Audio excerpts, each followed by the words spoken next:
欲しくない。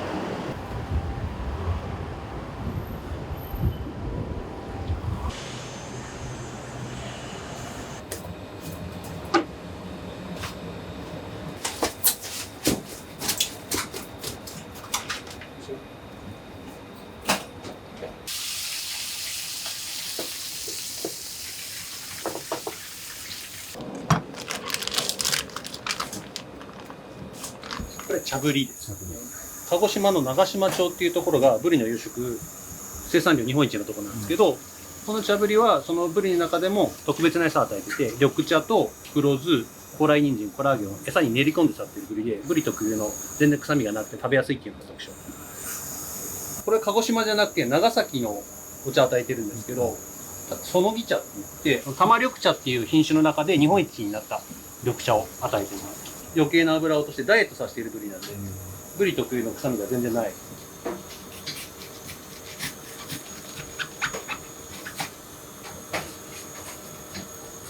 ちのグループ会社のブランドブリなんで、ブリの油は落としてるんですけど、臭みが全然ないというやつですね。で、旨味がしっかりかなりしています。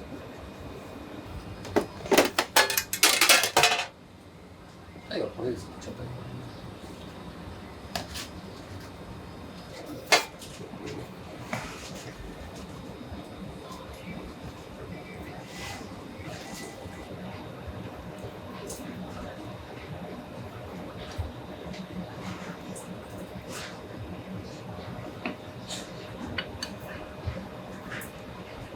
阿久根産の切りになってます。これは鹿児島の阿久根っていうところですね。ほとんど酢味噌につけて食べるんで、酢味噌の味です。足が速いんで、なかなか関東では出回ってないですね。これがカツオの腹皮です。お腹の部分。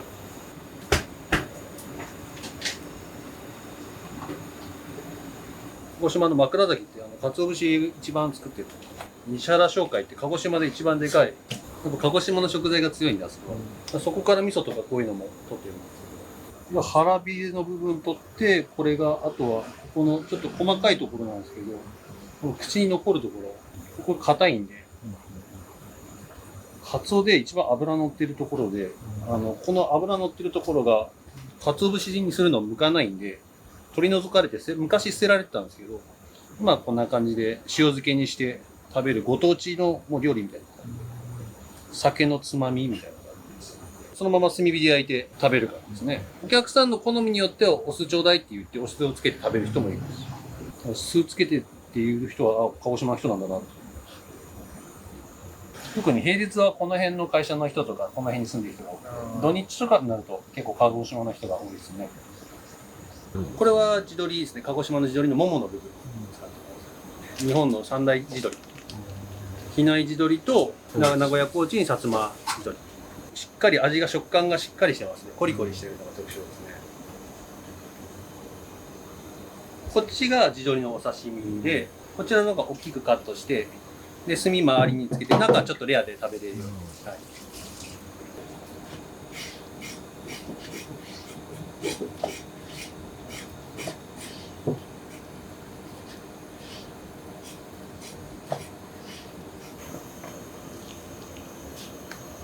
鹿児島の甘口醤油とニンニクか、柚子胡椒つけて食べる。こちらが地鶏の炭焼き。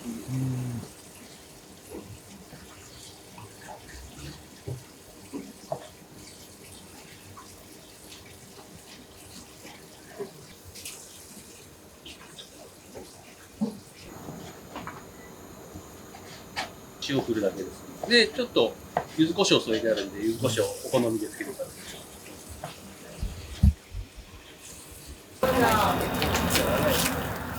この炭場で火を上げて、地鶏の炭焼き作るときに火をバーッと上げながらやるんで、その向こうの道路から見たときに火の玉に見えるみたいな感じで火の玉っぽいです。そういうことなんですね。そうです。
芋焼酎ですね。鹿児島は芋焼酎で焼酎を入れて煮込むのが豚骨です。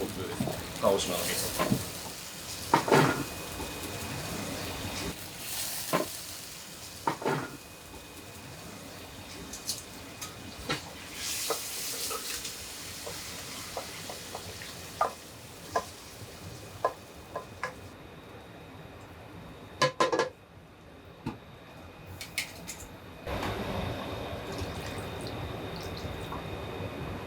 豚骨って本来はバラの骨付きなんですけど、軟骨でも作ったりするんで、これ軟骨圧力かけると柔らかくなる感じ。一旦圧力かけて柔らかくして、別で野菜を下茹でして、一緒に合わせて味噌とかザラメとか、まあ黒糖とかで味をつけていく感じです。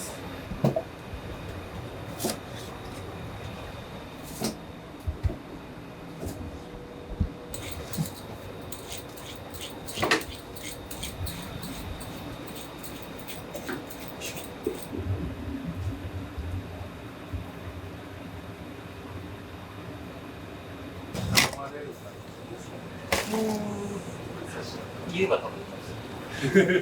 常連さんが言えば頼む。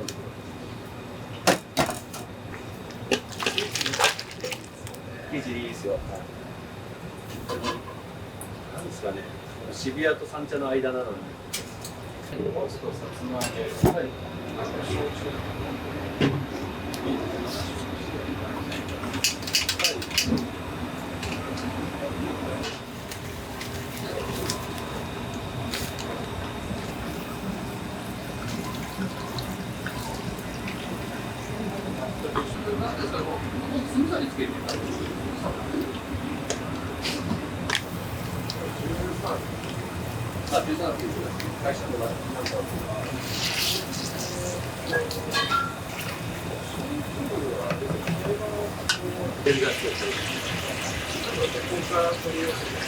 あ、これはさっき石原さん。もうさつま揚げ作ってください。鹿児島の長島町の小川醤油。もてなし料理で、鹿児島の郷土料理でお祝い事とかあった時に円座を囲んでみんなで食べるっていうような郷土料理です。味が染みるぐらいかな、30分ぐらい煮込む方がいいかな。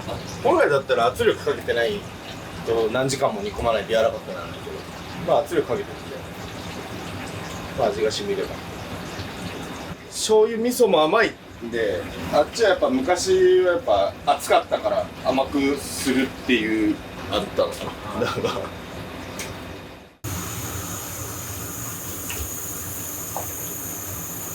いやもう鹿児島はもうどこの家庭も家の冷蔵庫に入ってるかもしれない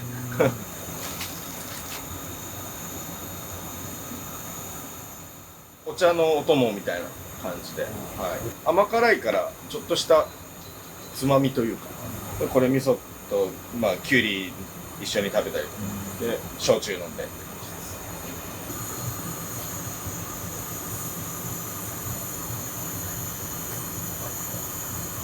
各家庭によっても違うけど、うちは米味噌で作っている感じです。この味噌も鹿児島の味噌。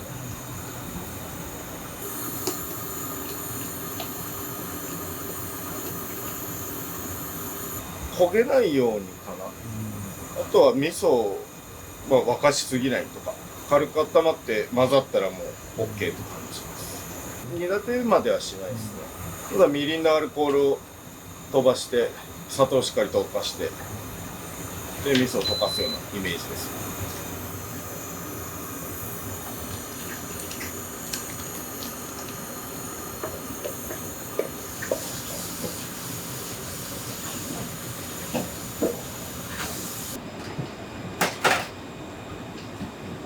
でも鹿児島のさつま揚げは、通常の東京で食べるやつより甘いですね。味がしっかりしてて、そのまま食べても美味しいような感じです。東京の結構生姜とか醤油つけて食べると思うんですけど、鹿児島そのままでも十分美味しい味付けなんで、鹿児島の人が東京に来てさつま揚げ食べてびっくりするみたいです。違うんですね。全然味が違います。落花生の塩茹でなんですけど、鹿児島弁で脱臼焼っていうやつです。これお通しで出して家とかでおじいちゃんとかが冷凍庫に入れててなんか食べるようなやつなんですけど、僕らが鹿児島にいた時に99年くらい100年近くやってる湯豆腐屋さんがあったんですけど、そこのお通しが落花生で、東京行く時にこれやったらいいよって教えてもらって、僕ら東京にでもやってるような感じです。オリジナルの焼酎が13、鹿児島の一番古い蔵の白金水道さんっていうところとネバーランドの共同で作った焼酎ですね。樽で熟成してるんで、ちょっとウイスキーみたいな香りのする芋焼酎になっていて、33度あって度数がちょっと高いんで、ソーダ割りで飲むようなおすすめ。13っていう字がですね、会社のラッキーナンバーっていうのと、あとこれが1対3っていう、米が1に芋焼酎が3の割合で作られてて、通常の芋焼酎より米の割合が高くなってるんで、ちょっと米の甘みとか感じるような焼酎になると思います。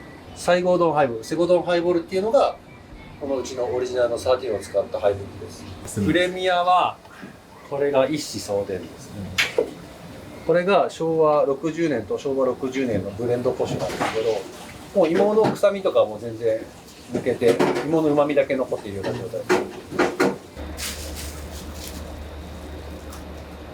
鹿児島の下堂園園っていう緑茶屋さんが僕の奥さんの親戚で、その緑茶屋さんから送ってもらっていて、その緑茶屋さんが白山観光ホテルとか結構鹿児島のいいホテルとかに卸しているような緑茶屋さんの緑茶です。こう緑茶の味が香りがしっかりしてて、焼酎の味に負けないようにしっかりとしたブレンド、抹茶とかもブレンドしてるんでちょっと濃いめの色になる。鹿児島自体が緑茶の生産量が今日本一なので、かなり緑茶の文化ですね。通常のジョッキがこのグラスで、これがよかにせサイズって言って大きいサイズなんですけど、鹿児島弁でよかにせっていうのが男前っていう意味なんで、この男前サイズで出しています。小さいやつだと名前がおごじょっていう、鹿児島弁で女の子っていう意味なんで、ちょっと小さいサイズで出しています。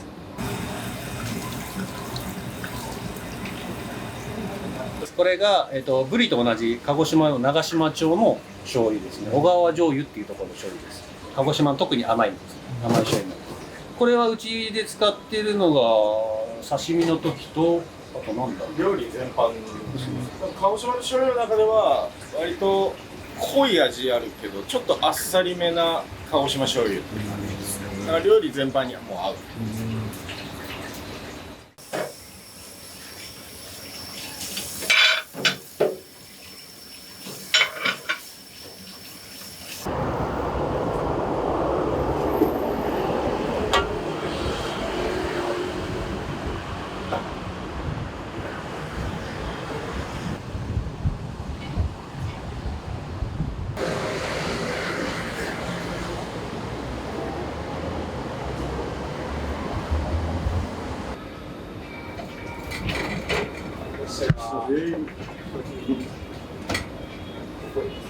そしたら緑茶入ってる。これ大きいの？はい。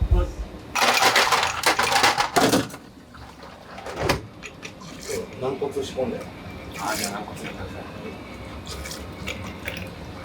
軟骨何の軟骨ですか？軟骨煮込み。軟骨煮込み。豚軟骨。うまそう。頼んでほしいもの2つ頼んでくれた。ありがとうございます。いえいえ。あとね、地鶏の炭焼きとか頼むの完璧かもしれない。まあそれも頼もうかな。いただきます。はい、どうぞ。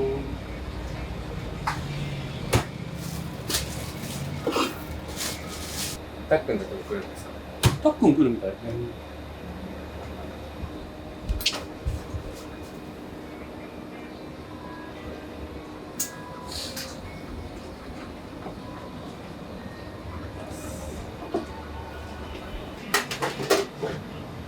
レカすごいっす。めっちゃホロホロじゃないですか。ね。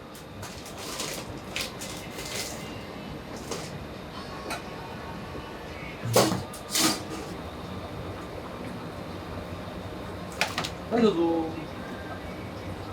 ありがとうございます。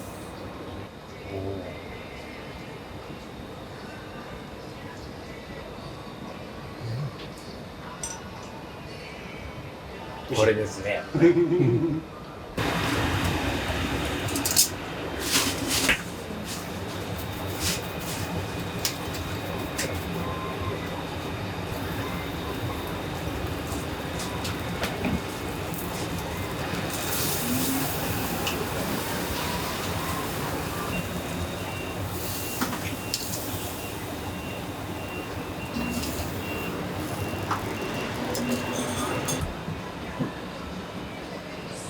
炭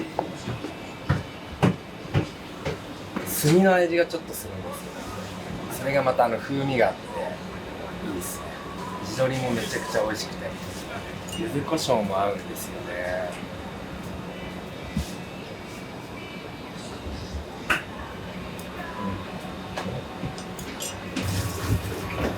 何がさ、5時に来るって言ってたの。遅刻してんじゃん。ち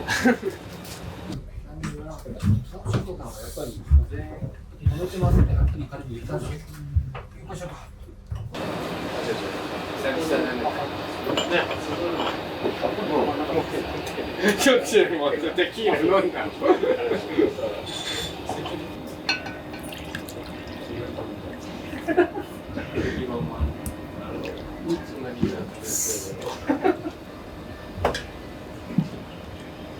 鹿児島の血は全然流れてないんですけど、ほぼ芋焼酎飲んでるんで、多分体の 80% ぐらい芋焼酎、鹿児島人になってますね。今日軟骨仕込んだんで。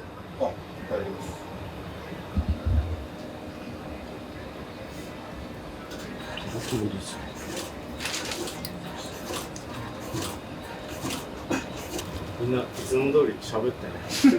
いつも通りですね。いつも通り。いつも通りじゃないから。いつも通りじゃないよ。寡黙な人を演じてるんですか。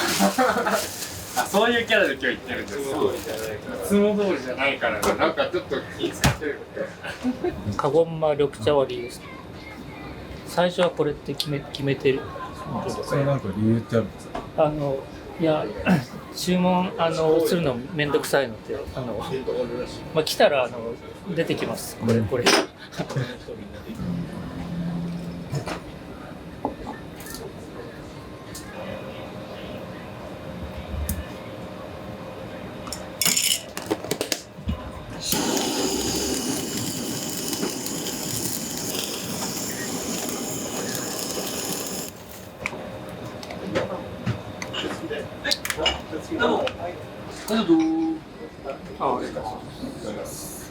じゃあ。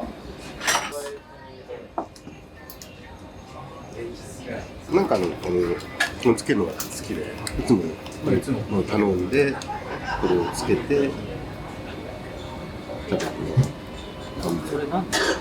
はい、これ生卵。あ、卵。すき焼きみたいに。はい。あはい。薬味と耳とこう入れてかき回して、これをつけて食べる。僕は甘い醤油で食べてます。やっぱ甘い醤油と合います。鶏刺し好きですね。やっぱり東京とかで食べれるお店も他にもあると思うんですけど、やっぱりここすごい新鮮で美味しいんで。全体的に食事は甘い、醤油も甘いし、味付けは甘いですね。で、食材は安くてうまいですね。全部美味しいし、安いです。この間僕1週間前も鹿児島行ってましたけど、安いです。はい、鹿児島のお土産。やったー、ありがとうございます。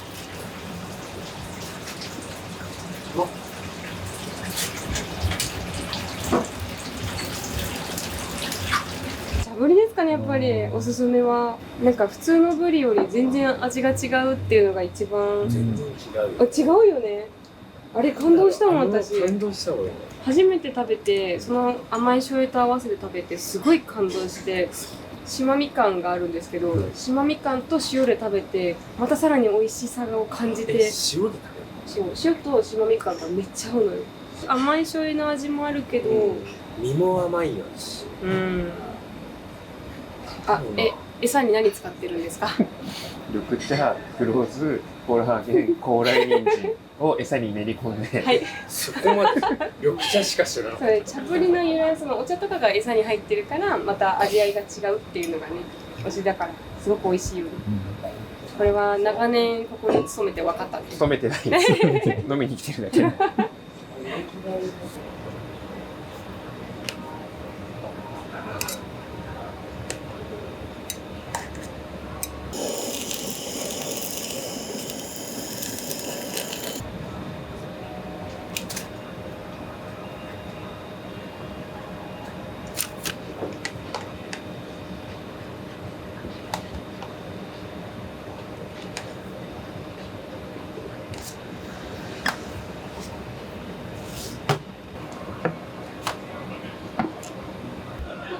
願いします。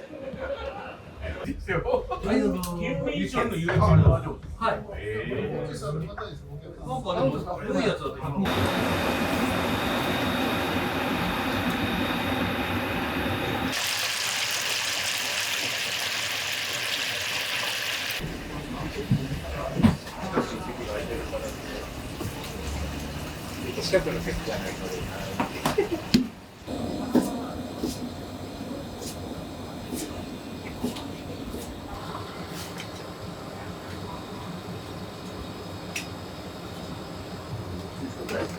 手羽先です。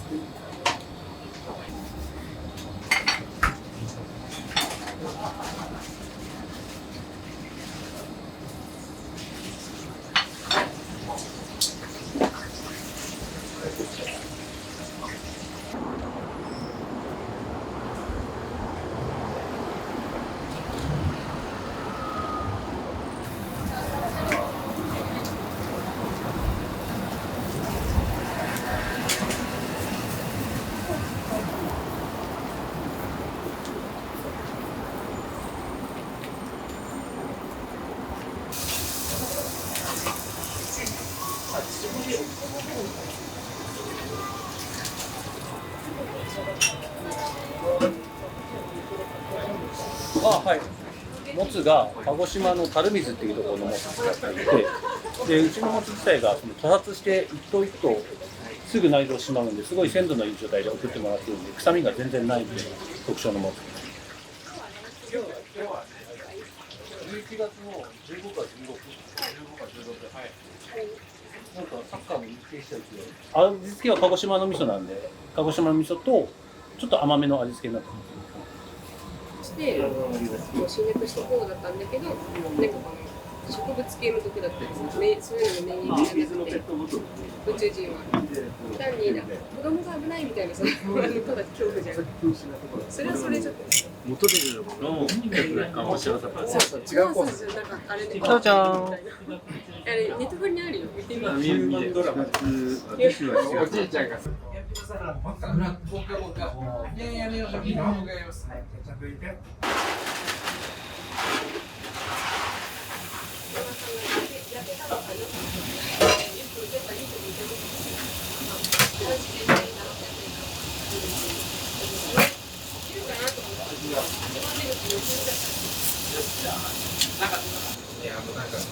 新聞紙。ありがとう。いいですか。いきます。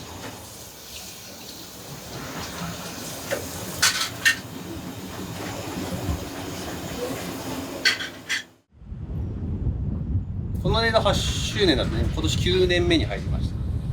もともと東京に来るまでに僕ら鹿児島でみんなスタッフ働いてて、で東京に出すぞって言って1号店ができたのが青山、東京の青山店で、働いてる時に終電で帰れないんで、みんな自転車で帰る距離っていうので、池尻大橋にみんなたまたま住んで、でその池尻大橋にも僕らが行きたい店を作ろうって言ってできたのがここの火の玉港。